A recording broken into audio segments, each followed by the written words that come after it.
It's Friday, 7 March. Welcome to the President's Daily Brief. I'm Mike Baker, your eyes and ears on the world stage. Let's get briefed.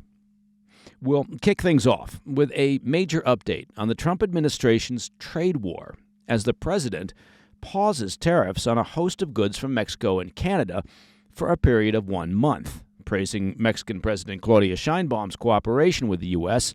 on the southern border. Later in the show, European Union leaders gathered for emergency talks in Brussels on Thursday in the hopes of drastically boosting defense spending following President Trump's reversal of U.S. policies on Ukraine.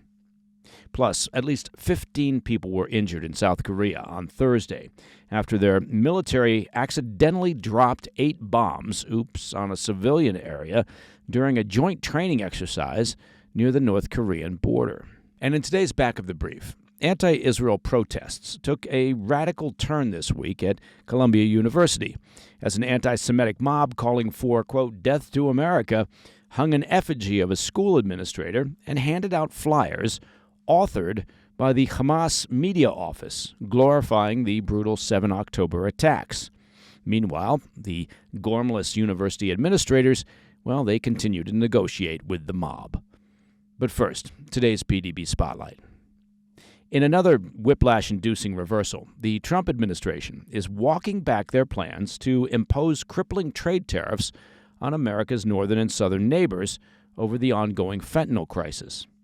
On Thursday, President Trump signed executive actions delaying his 25% tariffs on Mexico and Canada for all products covered by the current North American Free Trade Treaty, known as the United States-Mexico-Canada Agreement, despite enacting the new taxes just days ago. For now, the exemption will only last through April 2nd, the same day that Trump plans to impose reciprocal tariffs on all major U.S. trading partners, including longtime allies, and that's according to a report from Reuters. The announcement came 1 day after Trump said he would delay tariffs on all automakers for 1 month in order to give that sector time to adjust supply chains and move more production to the U.S., though realistically, such an undertaking would obviously take much longer. Automakers are expected to be hit particularly hard by the tariffs, as car parts often cross U.S. borders 6 to 8 times during assembly, meaning that they could be taxed multiple times. Now, we should stress that the White House's latest move does not constitute a total reprieve from the tariffs. Economists estimate that only half of the products coming from Mexico and roughly 38% from Canada are covered by the new 1-month exemption. All other goods will still face the 25% tariffs enacted on Tuesday, while Canadian energy products such as crude oil, petroleum gas, and coal will face a 10% tax. The partial pause, reportedly, came after discussions that Trump held with Mexican President Claudia Sheinbaum on Thursday and separate talks led by White House officials with Canadian leaders. In a surprisingly friendly post on Truth Social, Trump said, quote, I did this as an accommodation and out of respect for President Sheinbaum. Our relationship has been a very good one, and we are working hard together on the border, both in terms of stopping illegal aliens from entering the U.S.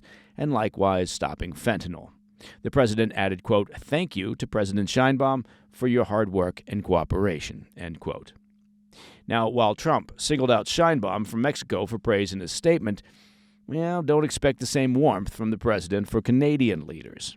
While Mexico delayed any announcement of economic retaliation following Tuesday's implementation of the tariffs, which theoretically was buying her some goodwill with Trump, Canada swiftly struck back by imposing an immediate 25% tariff on nearly $30 billion worth of American goods, while threatening more in the near future.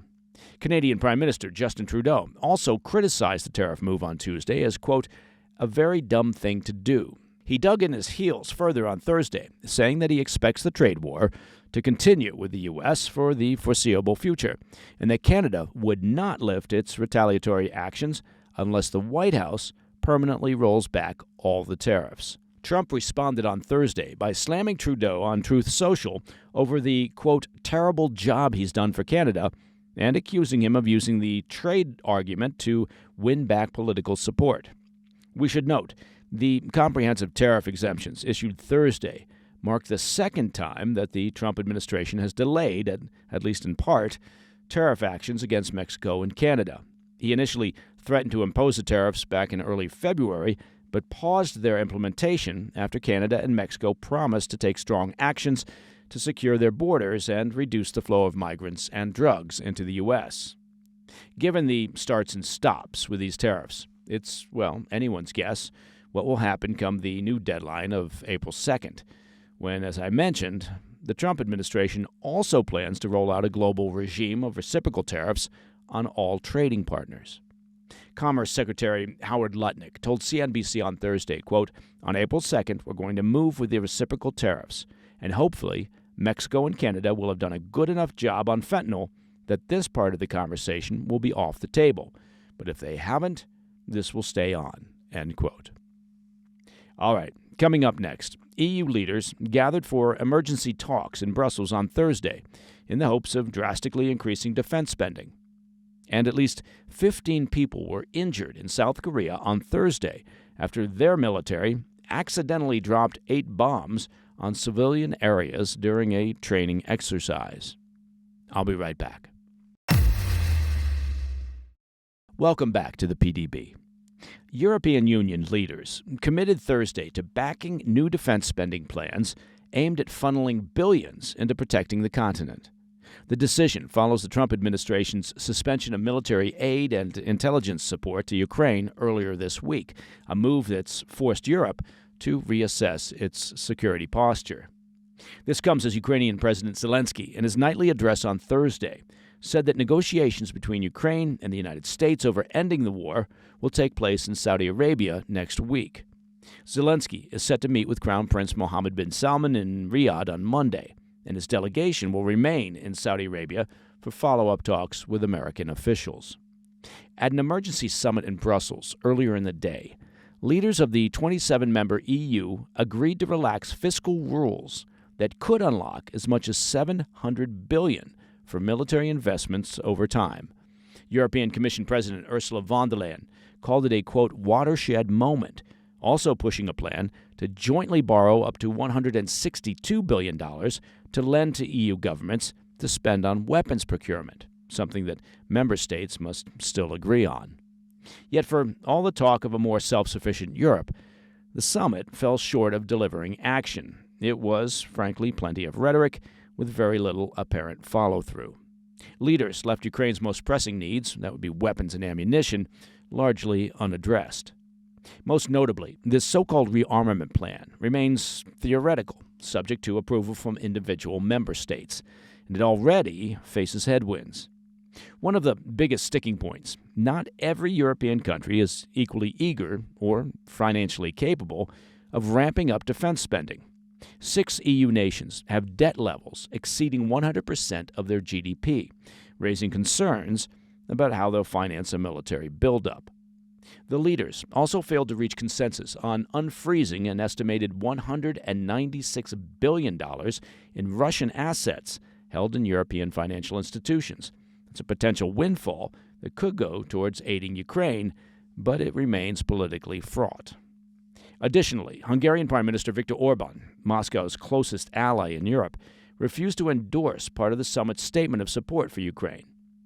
Still, the other 26 leaders presented a unified front, declaring that Ukraine must remain at the center of any diplomatic negotiations and that Europe must have a seat at the table in any future U.S.-Russia security talks. Despite the financial uncertainties, for Zelensky, the EU's stated commitment to stepping up defense spending is a welcome shift.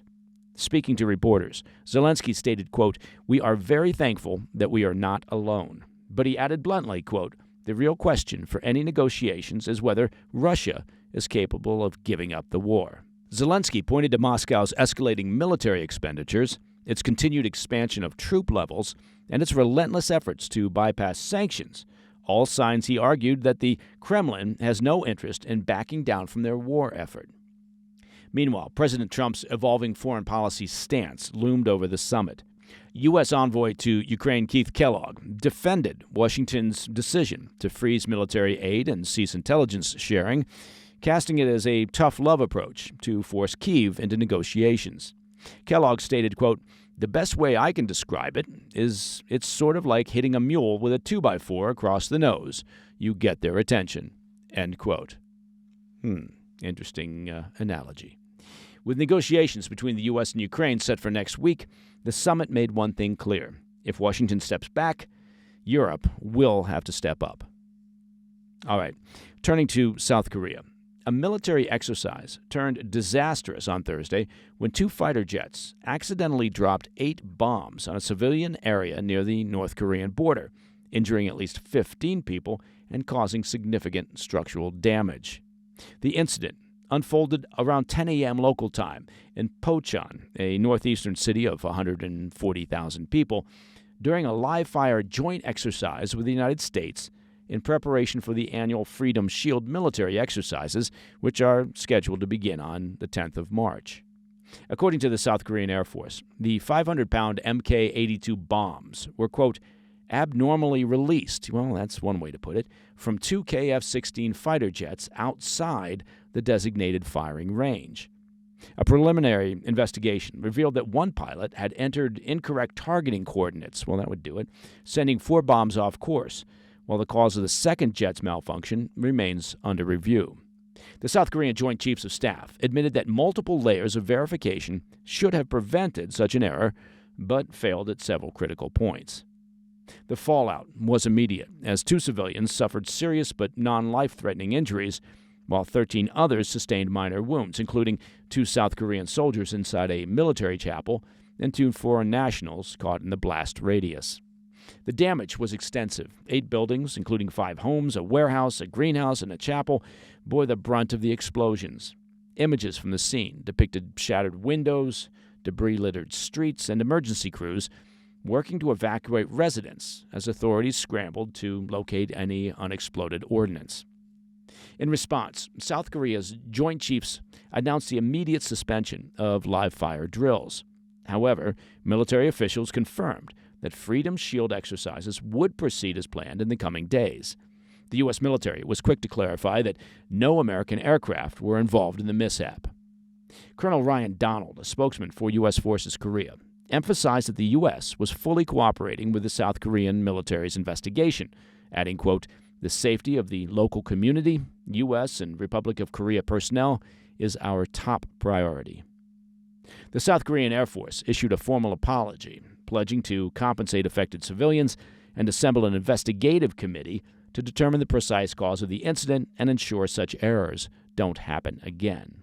Meanwhile, South Korea's governing People Power Party wasted no time in demanding stricter safety protocols for military drills near civilian areas, warning that such failures raise serious concerns about the reliability of the country's defense infrastructure. With 28,000 U.S. troops stationed in South Korea, joint military drills like Freedom Shield are designed to maintain combat readiness in the face of growing threats from nuclear-armed North Korea. Okay, coming up next in the back of the brief, anti-Israel protests escalate on the campus of Columbia University, leading to a clash with police. I'll be right back with those details. Welcome back to the PDB.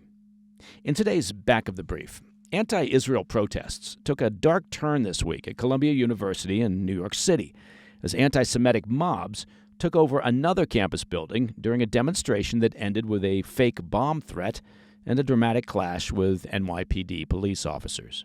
The latest chaos kicked off on Wednesday when more than 200 students, well, do we know they were all students, hiding their faces behind headscarves and masks, that's brave, stormed the Milstein Center for Interreligious Dialogue on the campus of Columbia's Barnard College. The students claimed to be protesting the war in Gaza, as well as the expulsion of 2 students who stormed into classrooms in January and threw around flyers loaded with anti-Semitic rhetoric. That's according to a report from the New York Post. Apparently, those protesters object to having consequences for bad actions. Note, there's not accurate reporting yet on just how many of these protesters are actual students and how many are outside activists and just non-student morons cosplaying as Hamas sympathizers. The group began plastering stickers around the building that read "Burn, Barnard, Burn" and "Death to America." Ooh, oh, how revolutionary. Look, they spelled America with a K. as well as a wanted poster with the face of the university's dean of students. They also hung an effigy of Barnard President Laura Rosenberry, who had condemned protesters last week for refusing to remove their masks when they occupied a campus building and assaulted a school employee. So they were reprimanded, or she was condemning them for not removing their masks, but maybe not for the antisemitic actions or assaulting a school employee. Maybe I have that wrong. If that wasn't disturbing enough, the protesters began handing out flyers on Wednesday, authored by the Hamas Media Office, that glorified the 7 October attacks. One of the pamphlets was titled Our Narrative, Al-Aqsa Flood, evoking the name that the Hamas terrorists gave to their brutal attacks on Israeli women and children and babies and elderly and others. The co-chair of the Columbia Students Association for Israel condemned the protesters on social media, saying, quote, "This is terrorist support in its rawest and most obvious form." Another Israeli student group said, quote, "Still think they're pro-peace? Still think they don't support terror?" They added, quote, "Barnard College in Columbia, it's beyond time to take action." Now, officials at Barnard once again denounced the demonstrations, calling them a, quote, affront to all students that, quote, cannot be tolerated. And yet, they seem to be tolerating them. As the protesters' occupation continued into Wednesday evening, what was later determined to be a fake bomb threat was called in, prompting the university to call in the NYPD to clear the building. More than 50 NYPD officers in riot gear descended on the scene, ordering the students to exit the building, though the protesters refused. The police then began forcibly removing the protesters, arresting at least 9 people for refusing to comply. Once again, now that we've had some arrests, it would be interesting to know how many of those are actual students and how many are outside activists. As I mentioned, the latest ordeal came after anti-Israel protesters staged a similar demonstration on Columbia's campus last week. Earlier this week, the Trump administration launched a review of more than $50 million in government contracts and grants with Columbia University over their, quote, ongoing inaction in the face of relentless harassment of Jewish students.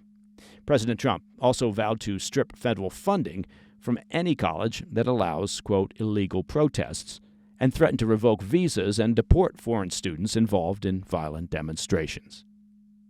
And that, my friends, is the President's Daily Brief for Friday, 7 March. And look at that. It is, in fact, Friday. Now, dedicated listeners of the PDB know that Fridays mean new episodes of our extended weekend show, the PDB Situation Report. This weekend's guests include Jonathan Schanzer from the Foundation for the Defense of Democracies and the author and China analyst Gordon Chang. We'll be looking at the stalled Israel-Hamas ceasefire, plans for Gaza reconstruction, the potential for renewed fighting there, China's declaration that they're ready for, quote, any type of war with the U.S., news that a U.S. firm will be buying 2 key Panama Canal ports from China, and more. Honestly, it's a smorgasbord of news and information. And when was the last time you heard anybody say smorgasbord? And you have to say it that way, smorgasbord. The new episodes air every Friday evening on the First TV and are available on our YouTube channel at President's Daily Brief and all your favorite podcast platforms. I'm Mike Baker, and I'll be back later today with the PDB Afternoon Bulletin. Until then, stay informed, stay safe, stay cool.